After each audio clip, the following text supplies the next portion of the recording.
Ngayon rin po ay pandaigdigang araw ng mga namamanata sa Diyos. Sa ngalan ng Ama at ng Anak at ng Espiritu Santo. Amen. Mga ginigiliw kong kapatid,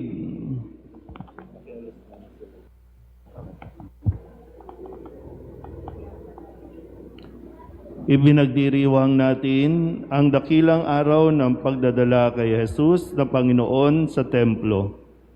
Sa hayagang pagtupad sa utos ng Diyos na itinadhana ni Moises, ang totoong naganap ay ang pakikipagtagpo ng Mesiyas sa mga taong nananabik para sa kanyang pagdating. Sa pag-akit na ito, ang mga banal na matatanda ay naparoon sa templo. Sa tulong ng tanglaw ng Espiritu Santo, kanilang nakilala ang Panginoon at masaya nilang tinanggap siya. Kaya naman tayo ngayon naririto at nagtitipon bilang tugon sa pag-akit ng Espiritu Santo. Tayo'y magpuprosisyon patungo sa tahanan ng Diyos bilang pagsalubong sa Mesiyas. Makaharap at makilala nawa natin siya ngayon sa pagsasalo sa pinaghati-hating tinapay hanggang sa kanyang maningning na pagbabakita. Pakitaas po ang inyong mga kandila. Manalangin tayo.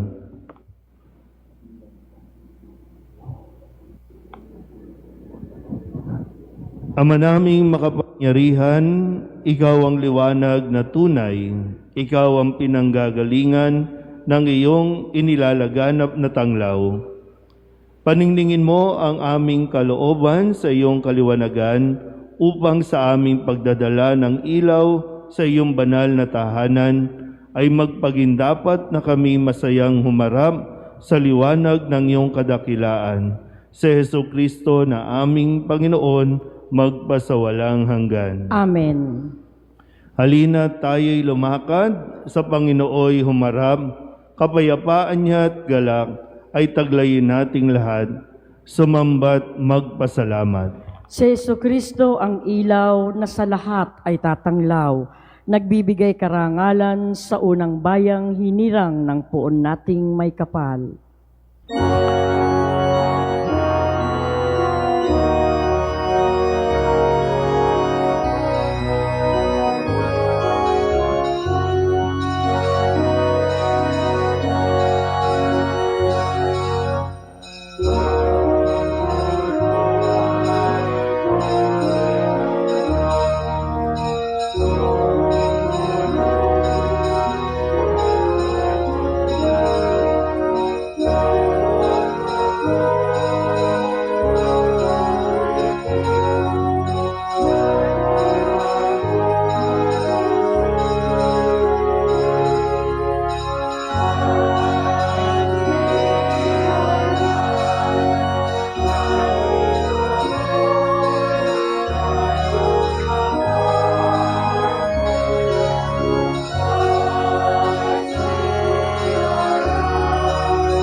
Gloria in excelsis Deo.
dakila mo ang pinapurihan. Panginoong Diyos, Hari ng langit, Diyos amang makapangyarihan sa lahat. Panginoong Jesucristo, bugtong na anak. Panginoong Diyos, Kordero ng Diyos, anak na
Maaari na pong patayin ang mga sindi ng kandila. Manalangin tayo. Ama naming makapangyarihan, iniluluhog namin sa iyong dakilang kamahalan na katulad ng iyong anak na naging hindi naiba sa mga tao at ngayoy dinala sa iyong banal na templo. Kami rin naway maging dalisay at marapat dalhin sa banal na tahanan mo sa pagtitipong ito sa pamamagitan ni Jesucristo kasama ng Espiritu Santo magpasawalang hanggan. Amen. Ayon kay Propeta Malaki. Pagbasa mula sa aklat ni Propeta Malakiyas. Ito ang sinabi ng Panginoong Diyos. Ipadadala ko ang aking sugo upang ihanda ang daraanan ko, at ang Panginoon na inyong hinahanap ay biglang darating sa kaniyang templo. Darating ang pinakahihintay ninyong sugo at ipapahayag ang aking tipan. Ngunit sino ang makatatagal pagdating ng araw na iyon? Sino ang makahaharap pag siya'y napakita na? Siya'y parang apoy na nagpapadalisay sa bakal at parang matapang na sabon. Darating siya para humatol at dadalisayin niya ang mga saserdote, tulad ng pagdalisay sa pilak at ginto. Sa gayon, magiging karapat-dapat silang maghandog sa Panginoon, at ang mga handog na dadalhin ng mga taga-Huda at Jerusalem ay magiging kalugod-lugod sa Kanya tulad ng dati. Ang salita ng Diyos. Salamat sa Diyos.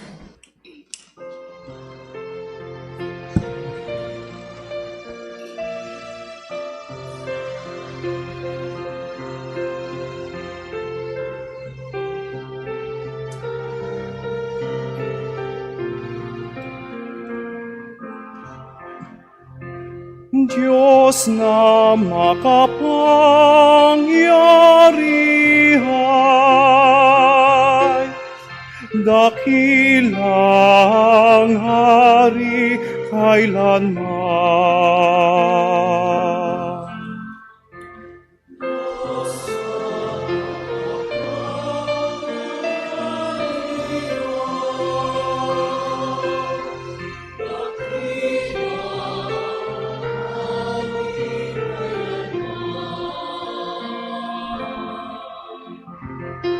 Ang pintuhang luma ay buksan ng lubos. Ang dakilang hari ay doon papasok.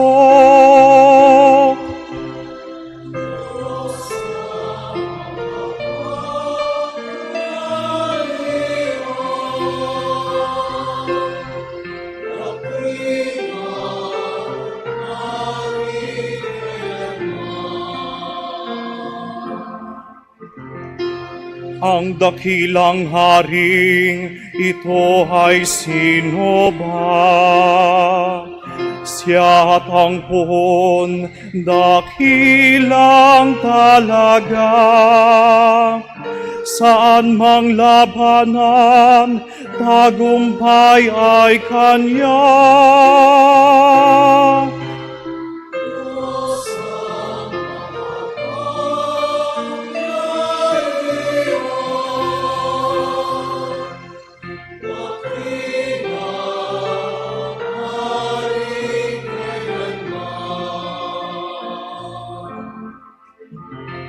Ang pintuhang luma ay buksan ng lubos. Ang dakilang hari ay doon papasok.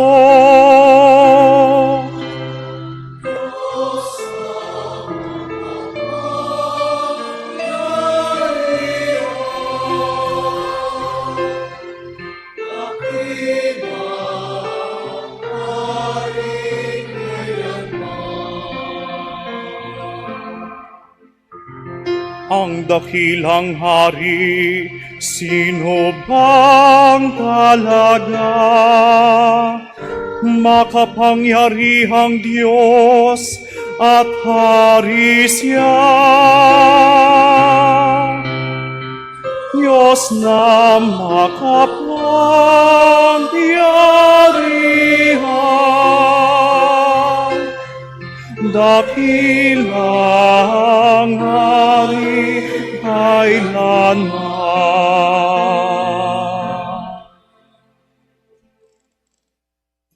Pagbasa mula sa sulat sa mga Hebreyo.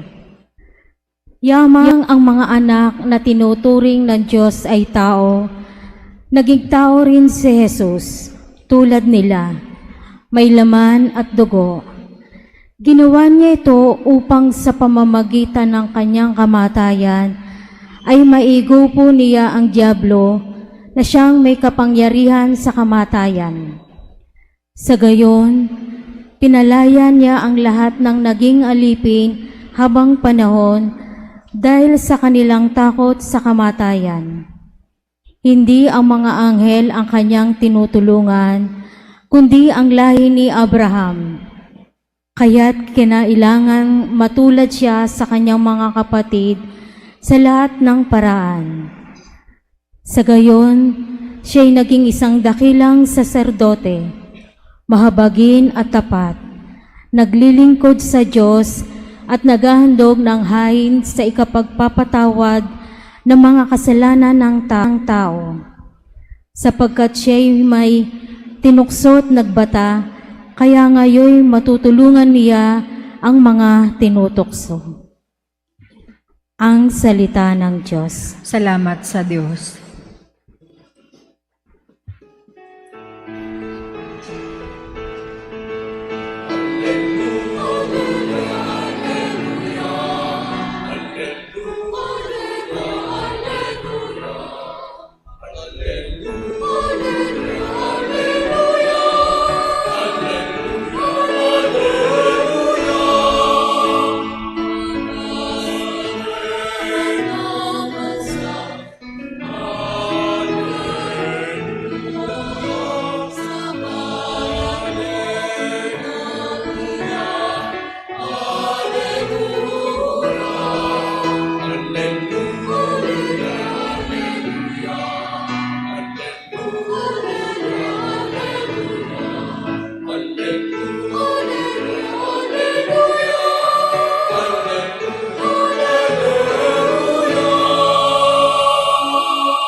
Sumainyo ang Panginoon. At sumayo rin. Ang mabuting balita ng Panginoon ayon kay San Lucas. Papuri sa iyo, Panginoon.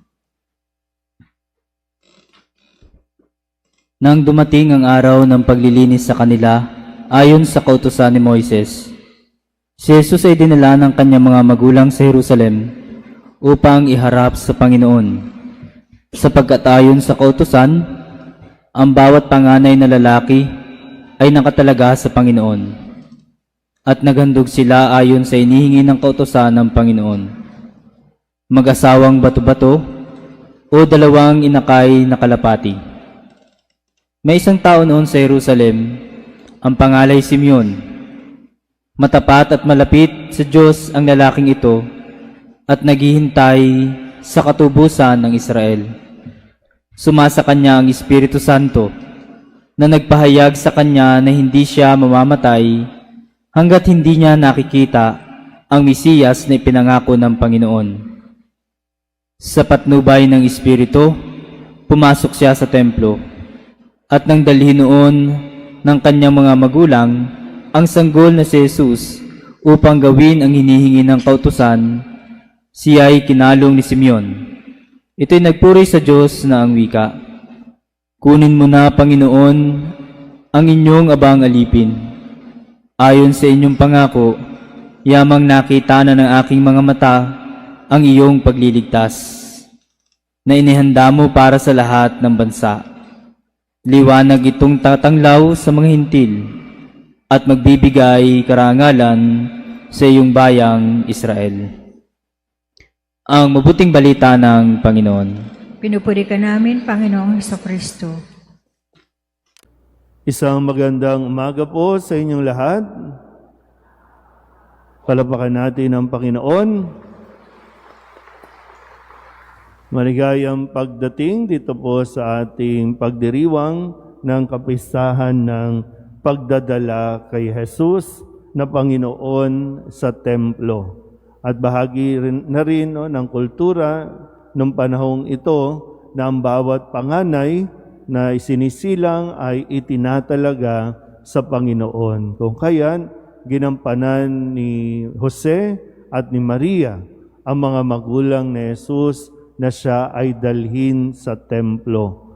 Pwedeng hindi na gawin ito dahil siya mismo ay anak ng Diyos, pero bilang pagtupad at pagtugon sa kanila pong responsibilidad, kung kaya dinala si Jesus doon sa templo, at ito na rin ang naging katuparan ng pangako ng Panginoon ng kaligtasan, pangako ng Panginoon dito sa dalawang karakter na binanggit sa ebanghelyo natin, si Simeon at si Ana, na sinabi nga rin sa kanila na hindi sila mamamatay hanggat hindi nila nakikita ang Panginoon o ang katuparan ng pangako ng Diyos. Ngayon, nakita na nila kung kaya sila ay nagpuri at nagpasalamat. At sinabi ni Simeon, kunin mo na, Panginoon, ang iyong abang alipin. Sabihin niyo nga po, kunin mo na ako, Lord. O, parang ayaw niyo. So, ibig ba sabihin, hindi niyo pa nakikita ang Panginoon? O ayaw natin makita ang Panginoon? Nasaan ba tayo dyan?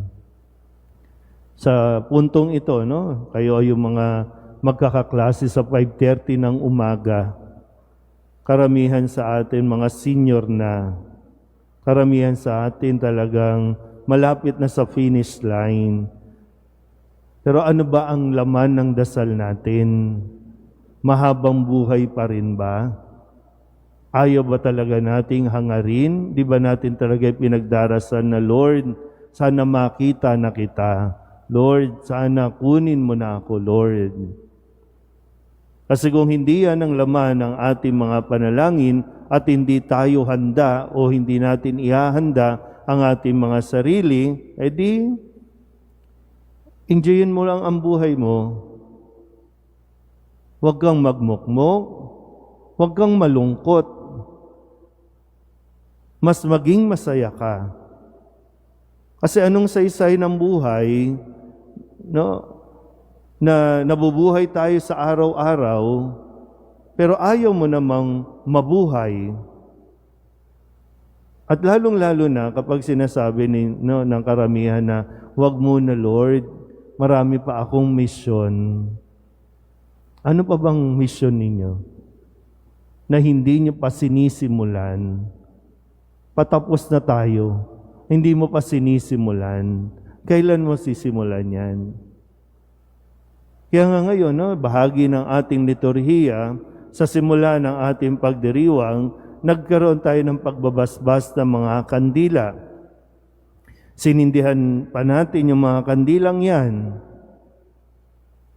Nagpapaalala sa atin na si Kristo ang liwanag. At yung hamon din sa atin, na dalhin natin ang liwanag na ito.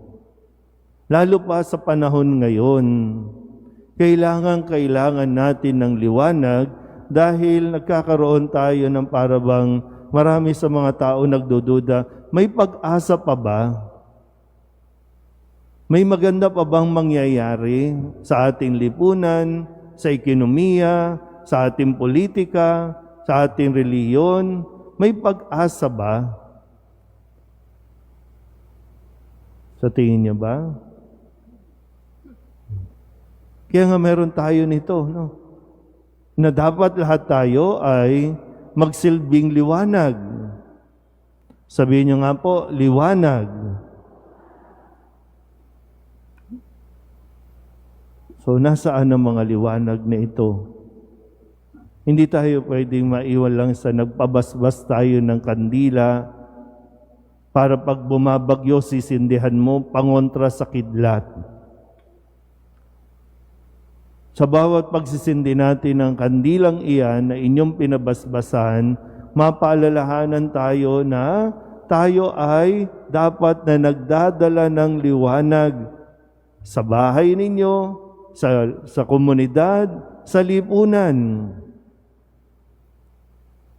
Lalo na sa, kung pwede nga lang tarakan, sindihan natin, ano yung tawag dyan?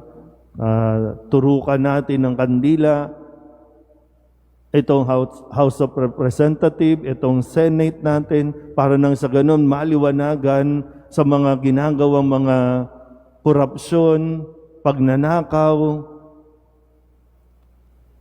Hello, bakit ayaw nating sindihan ang ating mga kandila? Bakit ayaw nating dalhin ang liwanag ni Kristo? Kung pwede nga lang, no? Sa pagboto ninyo, dala-dala niyo yung kandila habang nagpi-fill up kayo, habang sa balota, dalhin mo ang liwanag. Kung pwede nga lang talaga eh. Para na ang pipiliin ko ay ito, sa tulong ng liwanag ni Kristo. Bakit ba hindi tayo nagigising sa responsibilidad na ito? Bakit nagiging madilim ang paligid? Bakit nagiging madilim ang kinabukasan ng mga kabataan? Ayaw nating sindihan ang ating mga kandila. Ayaw nating pagliwanagin. Napakaraming tao na halos tutusin, higit sa kung ano man na bilang, maraming Katoliko. Pag sinabing Katoliko, sumusunod kay Kristo. Bakit sa mga ganitong pagkakataon ayaw nating gamitin ang liwanag na binibigay sa atin ni Kristo?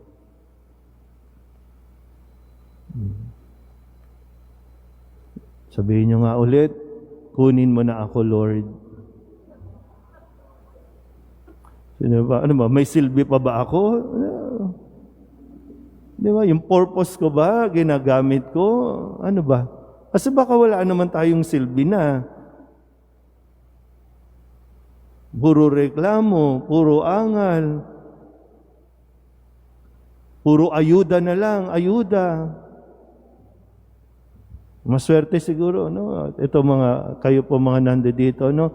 Pag nagkasakit kayo, talagang wala kayong problema sa gastos, no? Di kayo namumblema sa pambili ng gamot. Tingnan nyo yung katabi ninyo kung may kaya, no? Mukhang pwedeng mag-St. Luke's, mag-Makati Med, no? Wala, hindi natin tinitingnan na, marami tayong kapwa na talagang walang-wala at kailangan ng liwanag. Kailangan magliwanag ka. Hindi lang ang kandila, kundi yung nagdadala ng kandila. At tayo yan. Kaya nawa, sa tulong ng ating Panginoong Hesukristo, patuloy nawa natin magampanan ang ating pong mga misyon na maging tagapagdala ng pag-asa sa tulong ng mga aral na natututunan natin na binibigay ng Diyos sa atin. Amen? Magsitayo ang lahat. Ipahayag natin ang ating pananampalataya. Sumasampalataya ako Sa Diyos amang makapangyarihan sa lahat, na may gawa ng langit at lupa. Sumasampalataya ako kay Kristo, iisang anak ng Diyos, Panginoon nating lahat. Nagkatawang tao, siya lalang ng Espiritu Santo. Pinanganak ni Santa Maria Birhen, pinagpakasakit ni Poncio Pilato, pinako sa krus na matay inilibing, nanaog sa kinaroroonan ng mga yumao. Nang maikatlong araw na buhay na mag-uli, umakyat sa langit, naluluklok sa kanan ng Diyos amang makapangyarihan sa lahat. Doon magmumulang paririto at huhukom sa nangabubuhay at nangamamatay na tao. Sumasampalataya naman ako sa Diyos Espiritu Santo, sa banal na simbahang Katolika, sa kasamahan ng mga banal, sa kapatawaran ng mga kasalanan, sa pagkabuhay na muli ng nangamatay na tao at sa buhay na walang hanggan. Amen. Ilapit natin ang ating mga panalangin sa Ama na nag-alay ng kanyang buktong na anak bilang ilaw at gabay natin. Ang ating itutugon, Panginoon, dinggin mo kami. Panginoon, dinggin mo kami. Pangalagaan nawang mabuti ng mga pinuno ng ating simbahan ang banal na tradisyon ng ating pananampalataya. Manalangin tayo. Panginoon, dinggin mo kami. Makapaglingkod nawa ang mga pinuno ng ating pamayanan ng may pag-aalay ng sarili, magpahayag at kumilos sa ngalan ng katotohanan at maging saksi sa pag-ibig ni Kristo. Manalangin tayo. Panginoon, dinggin mo kami. Maging matatag nawa tayo sa ating paglalakbay tungo sa kabanalan na siyang kalooban ng Diyos. Manalangin tayo. Panginoon, dinggin mo kami. Tanggapin nawa sa kanyang kaharian ang mga nahimlay nating mga kapatid at mapatawad nawa sila sa kanilang mga kasalanan. Manalangin tayo. Panginoon, dinggin mo kami. Sa ilang sandali ng katahimikan, ating ipanalangin ang iba pang mga pangailangan ng ating pamayanan, pati na rin ang ating pansariling kahilingan. Manalangin tayo. Panginoon, dinggin mo kami. Ang lahat ng ito iniiling namin sa ngalan ni Kristong aming Panginoon. Amen.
Manalangin kayo mga kapatid upang paghahain natin ay kalugdan ng Diyos sa mga makapangyarihan. Tanggapin nawa ng Panginoon itong pagkahain sa iyong mga kamay, sa kapurihan niya at karangalan sa ating kapakinabangan at sa buong sambayanan niyang banal. Ama naming lumikha, naway maging kalugod-lugod sa iyo ang paghahain ito ng iyong nagagalak na sambayanan. Niloob mong para sa ikabubuhay ng sanlibutan ay maihandog ang tupang maamo at walang bahid dungis si Jesucristo na iyong anak at aming Panginoon magpasawalang hanggan. Amen. Sumainyo ang Panginoon. At sumaiyo rin. Itaas sa Diyos ang inyong puso at diwa. Itinaas na namin sa Panginoon. Pasalamatan natin ang Panginoong ating Diyos. Marapat na siya ay pasalamatan. Ama naming makapangyarihan, tunay ngang marapat na ikaw ay aming pasalamatan. Ngayoy dinala sa iyong templo ang anak mong dati nang di iba sa iyo. Siya ang nagbibigay karangalan sa Israel na iyong bayan. Siya ang ipinahayag ng Espiritu Santo bilang liwanag na tatanglaw sa lahat ng tao. Kaya kaysa ng mga anghel na nagsisiawid ng papuri sa iyo, nang walang humpay sa kalangitan, kami nagbubunyi sa iyong kadakilaan.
Ama naming banal, ikaw ang bukal ng tanang kabanalan. Kaya't sa pamamagitan ng iyong Espiritu, gawin mong banal ang mga kaloob na ito upang para sa aming maging katawan at dugo ng aming Panginoong Hesu Kristo. Bago niya pinagtiis ang kusang loob na maging handog, hinawakan niya ang tinapay, hinasalamatan kaniya, pinaghati-hati niya iyon, iniabot sa kanyang mga alagad at sinabi, "Tanggapin ninyong lahat ito at kanin, ito ang aking katawan na ihahandog para sa inyo."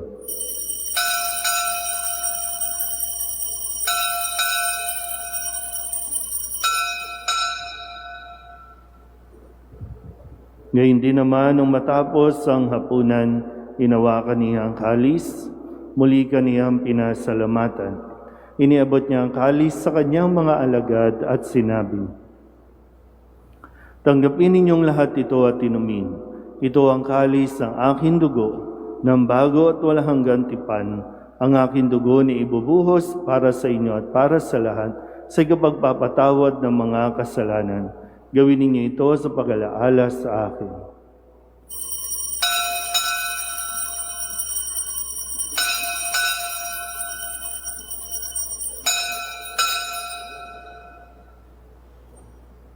Ipagbunyi natin ang misteryo ng pananampalataya.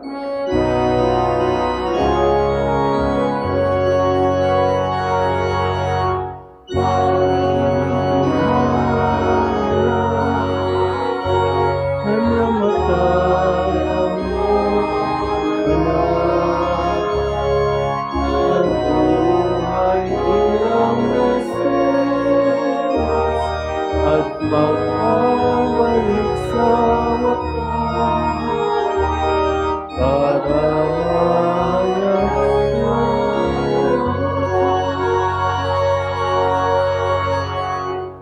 Ama, ginagawa namin ngayon ang pag-alaala sa pagkamatay at muling pagkabuhay ng iyong anak. Kaya tiniaalay namin sa iyo ang tinapay na nagbibigay buhay at ang kalis na nagkakaloob ng kaligtasan. Kami nagpapasalamat dahil kami iyong minarapat na tumayo sa harap mo para maglingkod sa iyo. Isinasamo namin kami magsasalo-salo sa katawan at dugo ni Kristo ay mabuklod sa pagkakaisa sa pamamagitan ng Espiritu Santo. Ama, lingapin mo ang iyong simbahang laganap sa buong daigdig. Puspusin mo kami sa pag-ibig kay San Francisco na aming Papa at ni Jose na aming Obispo at ng Tanang Kaparian. Alalahanin mo rin ang mga kapatid naming nahimlay na may pag-asang sila'y muling mabubuhay, gayon din ang lahat ng mga pumanaw. Kawaan mo sila at patuloyin sa iyong kaliwanagan. Kawaan mo at pagindapating kaming lahat na makasalo sa iyong buhay na walang wakas. Kaysa ng mahal na Birheng Maria na Ina ng Diyos, ng kabiyak ng puso niyang si San Jose, kaysa ng mga apostol at ng lahat ng mga banal na namuhay dito sa daigdig ng kalugod-lugod sa iyo, may pagdiwang nawa namin ang pagpupuri sa ikararangal mo sa pamamagitan ng iyong anak na aming Panginoong Hesu Kristo. Sa pamamagitan ni Kristo, kasama niya at sa Kanya, ang lahat ng parangal at papuri ay sa iyo, Diyos Amang makapangyarihan, kasama ng Espiritu Santo, magpasawalang hanggan.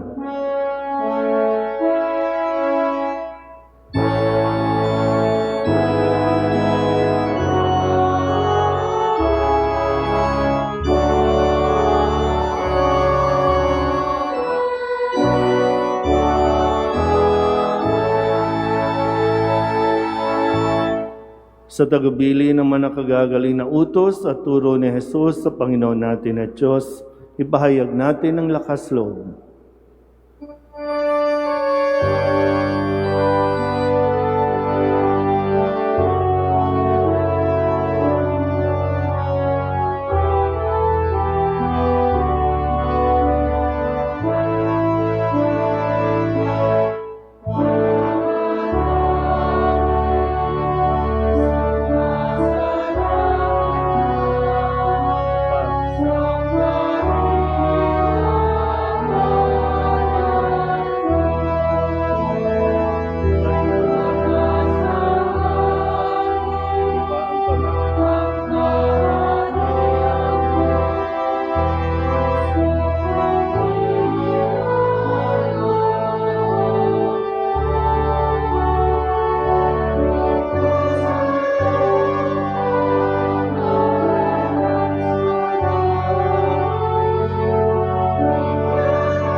Hinihiling namin kami iadya sa lahat ng masama, pagkalooban ng kapayapaan araw-araw, iligtas sa kasalanan at ilayo sa lahat ng kapahamakan. Samantalang aming pinananabikan ang dakilang araw ng pagpapahayag ng tagapagligtas naming si Hesu Kristo. Sapagkat iyo ang kaharian at ang kapangyarihan at ang kapurihan magpakailanman. Amen. Panginoong Hesu Kristo, sinabi mo sa iyong mga apostol, kapayapaan ang iniiwan ko sa inyo, ang aking kapayapaan ang binibigay ko sa inyo. Tunghayan mo ang aming pananampalataya at huwag ang aming mga pagkakasala. Pagkalooban mo kami na kapayapaan at pagkakaisa ayon sa iyong kalooban, kasama ng Espiritu Santo, magpasawalang hanggan. Amen. Ang kapayapaan ng Panginoon ay laging sumainyo. At sumaiyo rin. Magbigayan po tayo ng kapayapaan sa isa't isa. Kordero ng Diyos na nag-aalis ng mga kasalanan ng sanlibutan, maawa ka sa amin. Kordero ng Diyos na nag-aalis ng mga kasalanan ng sanlibutan, maawa ka sa amin. Kordero ng Diyos na nag-aalis ng mga kasalanan ng sanlibutan, ipagkaloob mo sa amin ang kapayapaan.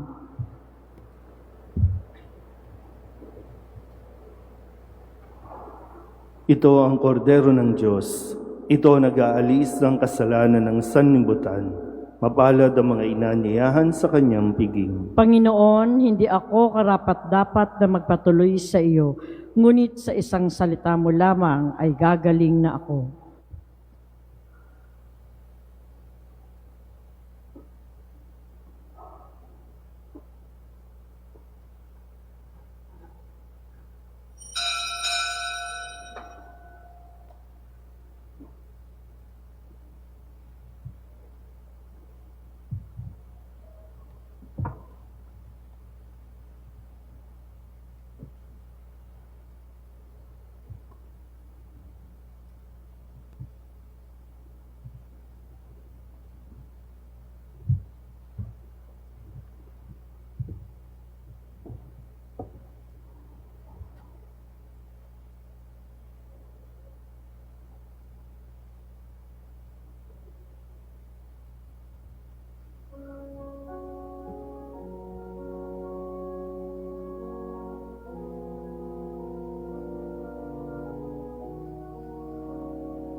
Manalangin tayo. Ama naming mapagmahal, sa pagtanggap namin ng pakikinabang, naway mapasa aming lubusan ng iyong kagandahang loob na kinamtan ganap ni Simeon noong matupad ang kanyang inaasam na huwag munang mamatay hanggang hindi nakikita ang Mesiyas. Marapatin mo ring aming makamtan ang walang maliw na buhay sa pagtahak namin sa landas na pakikipagtagpo sa aming Panginoong Hesu Kristo ngayon at magpasawalang hanggan. Amen. Magsiluhod po ang lahat para sa panalangin sa ikalawang linggo ng hapis ni San Jose, ang karukhaan ng pagkakapanganak kay Jesus at ikalawang tuwa ni San Jose, ang luwalhati ng kapanganakan ng Panginoong Jesus. O mapalad na Patriarka, maluwalhating San Jose, pinili ka sa lahat upang gumanap sa tungkulin niyaong inuring ama ng wikang nagkatawang tao. Ang pasakit at kahirapan na iyong dinanas nang mamalas na ipinanganak ang sanggol na si Jesus sa gayong karalitaan ay napalitan ng kaligayahan at katuwaan nang madinig mo ang matatamis na awit ng mga anghel, ang mamalas ang kaluwalhatian ng gabing yaong maluningning. Alang-alang sa pasakit na ito at iyong ligaya ay idinadalangin ko sa iyo na pakamtan sa amin matapos ang paglalakbay sa buhay na ito, ang kapalarang marinig ang mga pagpupuri ng mga anghel at magtamasa ng mga luningning ng kaluwalhatian sa langit. Ama namin, sumasalangit ka, sambahin ang ngalan mo. Mapasa amin ang kaharian mo, sundin ang loob mo dito sa lupa para nang sa langit. Bigyan mo kami ngayon ng aming kakanin sa araw-araw at patawarin mo kami sa aming mga sala para ng pagpapatawad namin sa mga nagkasala sa amin. At huwag mo kaming ipahintulot sa tukso at iadya mo kami sa lahat ng masama. Amen. Aba, Ginoong Maria, napupuno ka ng grasya. Ang Panginoong Diyos ay sumasa iyo. Bukod kang pinagpala sa babaeng lahat at pinagpala naman ang iyong anak na sa Jesus. Santa Maria, Ina ng Diyos, ipanalangin mo kaming makasalanan, ngayon at kung kami mamamatay. Amen. Luwalhati sa Ama at sa Anak at sa Espiritu Santo. Kapara ng sa una, ngayon, magpakailanman, at magpasawalang hanggan. Amen. Paghahandog kay San Jose, o kaibig-ibig na banal, na karapat-dapat sa lahat ng mga banal, na dakilain at ipagbunyi, tawagin at parangalan ng katangi-tanging pag-ibig, likha ng kadakilaan ng iyong kabanalan, at ng kataasan ng iyong kalwalatian at ng kapangyarihan ng iyong pamamagitan sa harap ni Jesus na sa iyo'y pumili upang maging ama niya at ni Maria na tumanggap sa iyo na maging kaisang puso ay kinikilala ko sa iyo. O San Jose, na ikaw nga ang aking taga-ampon at tagapamagitan sa kanilang dalawa, pinagtitibay ko na hindi ko kayo lilimutin kailanman, kundi bagkus pararangalan, igagalang at pupurihin sa lahat ng araw ng aking buhay, at pipilitin kong igalang kayo at dakilain ng iba. Idinadaing ko sa iyo na marapatin mo pong ilawit sa akin ang iyong tanging pag-aampon at ako'y tanggaping isa sa mga tapat mong lingkod. Tulungan mo po ako sa lahat ng aking mga gawain. Ipamagitan mo po ako kay Jesus at kay Maria. Ampunin mo po ako sa buhay at huwag akong pabayaan sa oras ng kamatayan. Siya nawa. Yaong si Jesus na tumutuntong sa 30 taong gulang na ipinalalagay o kinikilalang inaring anak ni Diyos. Panalangin mo kami, O San Jose, Nang kami ay maging dapat sa mga pangako ni Kristo na aming Panginoon. manalangin tayo. O Diyos, na sa hindi masaysay mong kagalingan ay minarapat mong piliin si San Jose na maging kaisang puso ng iyong kabanal-banalang ina. Maramatin mo po, idinadalangin namin na iyong iginagalang at dinadakila naming taga-ampon dito sa lupa ay maging tagapamagitan namin sa langit. Ikaw na nabubuhay at nagkahari sa lahat ng panahon. Siya nawa.